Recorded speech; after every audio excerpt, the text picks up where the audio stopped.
What is going on, guys? Welcome back to the vlog. Drifting is coming to San Diego. Project O is hosting an event next weekend. Danny and I are gonna try and make it. Now I say try because the event is next Saturday. So today is Saturday, next Saturday is the drift event. And this is the drift motor. And as you can tell, it's not only not in the car, but it's also not in one piece. We gotta put it back together, and then we gotta put it back in the car. The car is a freaking mess, so we're gonna try and clean all this crap up, make it halfway decent. Today I'm gonna reassemble the engine, and then hopefully tomorrow we can get the motor in the car, get it running.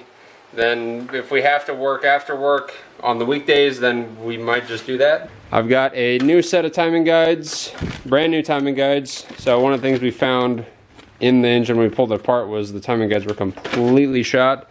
I got a new Vanos unit somewhere in my garage. We're going to be running a factory head gasket on it, and we're going to be using Fitbig. The main reason we pulled the engine apart is because it was pissing oil. So I'm done using the factory gaskets. We're going to try some Toyota Fitbig. I love Fitbig. Hopefully this will do the trick. I have never had anything I've sealed with Fitbig leak, so we're going to go with that. So today we're going to reassemble the engine. Tomorrow we're going to throw it in.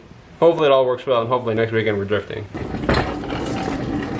So aside from assembly, there is going to be a lot of cleanup to do. This is not the answer.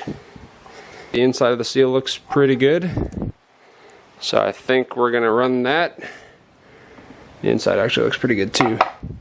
So clean this stuff up. Plan of attack. This thing actually still has a ton of oil inside the block, just kind of hanging. So I want to get the timing guides on, I want to get the timing cover on. We're going to do that upside down, drop the oil pan on it, and then flip it over. Cylinder head stuff goes on, and then timing and buttoning up pretty much all from there. I think we're going to replace the filter housing. Oh shit, the filter housing's already off. That's interesting, I didn't take that off. Maybe Danny took it off, I don't know. So we gotta figure stuff out. Something's going on here, and we need a full motor. So I'm gonna start making moves and putting this thing together until we have a full engine, and then we'll stuff it in the car.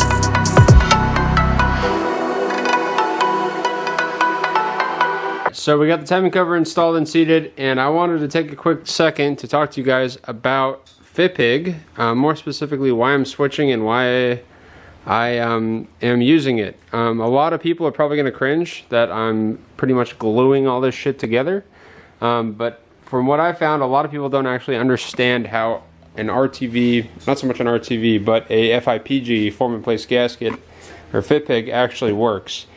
A lot of people will say never use RTV on anything engine-wise, and a lot of people have horror stories about it. Having come in contact with people who have used RTV incorrectly has really given it a bad reputation. The first misunderstanding is that people think RTV or a form-in-place gasket is a glue. It is not a glue. Fitbig stands for form-in-place gasket maker, so it's actually not an assist to sealing a gasket, it's a replacement for a gasket. So how a lot of people use RTV, which is the incorrect way to use RTV, is to smear it on the sealing surface, put the unit on, and bolt it down. Torque it immediately. That's not how you're supposed to use FIPG. And that is the main reason that it does not work, is because people don't know how to use it correctly. Now this is one of those like industry trade secrets that I learned being in the industry, being a professional technician, is how to properly use this stuff. So how you're supposed to use it is like how I'm using it. You get it on the sealing surface, you install the component, and then you just very gently touch these with a wrench. So they are barely tight. They are literally just snug. So it takes almost no effort to increase the tension on it. You don't want to torque this down. What RTV is supposed to do is it goes on as a liquid like this. You're supposed to just snug it. So if you tighten it down all the way, it's going to sandwich it and just spread that crap all the way out the side. RTV will harden, or fit pig will harden and become kind of more of a traditional gasket material as it gets hard. So it kind of turns into like a rubber band-ish kind of thing, like think of like a rubber O-ring. So what you're supposed to do is just barely snug these bolts so it's touching and making contact across the entire plane of the sealing surface. Let it sit for like 10 or 15 minutes, because in those 10 or 15 minutes, this is going to go from a really soft, almost like very viscous liquid, like how it comes out of the bottle, and it's going to turn into kind of almost like an O-ring, pasty, more of a hardened material. And from there, then you torque it down. So what you're doing is you're actually giving it a chance to harden, and then you're torquing it and using that thicker hardened gasket as the actual gasket. If you put it on wet and just crank it down, it's just going to move everything out of the way. So I have a little bubble here. So I've got 2 little bubbles, and I just laid this maybe 2 minutes ago, and if you squish it, everything just moves out of the way. It doesn't compress, it just bubbles up and moves out of the way. We're going to let this one harden for maybe like 10 or 15 minutes, and you'll see when I start pushing on it, it's not going to move. It's going to hold its form, and that's how it's supposed to be used. Because doing that, it will actually act as a gasket and not act as a glue. Alright, so it's been about 15 minutes, so we're going to check up on our little fit pig here. So, as you guys remembered before, put my finger on it, it totally just squished it, got out of the way, but now that it's been about 15 minutes, I can kind of poke this thing around and push it and roll it and move it, and it is holding its form. So that is kind of the whole idea behind the RTV. So if I really push it, really squish it, it'll still come back. So that is what is acting as your gasket. So now when you compress it, when you torque it, it's going to hold its form and act like a more traditional gasket. And so that's what's happening with the gasket maker, the fit pig, that is on the timing cover, and it'll also be on the oil pan. So now that it's been about 15 minutes, I'm going to go through and torque it, and it's not going to deform it, it's not going to push it out of the way, it's going to hold its shape, and it's going to get compressed and then act as a traditional gasket would. So that's the correct way to use RTV. So let's get this thing torqued, drop our oil pan on, and keep going.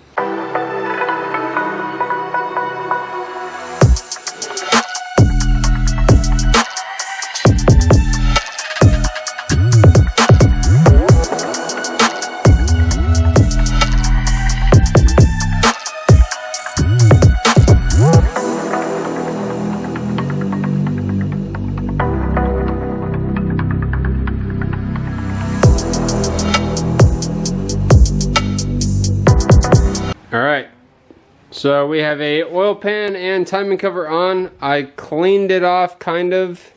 It still looks like hot garbage, but I think it'll be good enough. So let's flip this Johnny over, start doing cylinder head stuff.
Alright, my dudes, that is going to be it for tonight's video.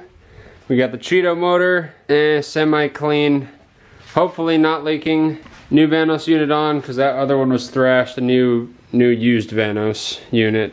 So tomorrow, Danny and I are going to hit it first thing this morning, drop this long block in the drift car, and hopefully we have it running by the end of the day, and then we don't have to work on it through the rest of the week. Otherwise, we're going to be in for a shit week, not going to lie.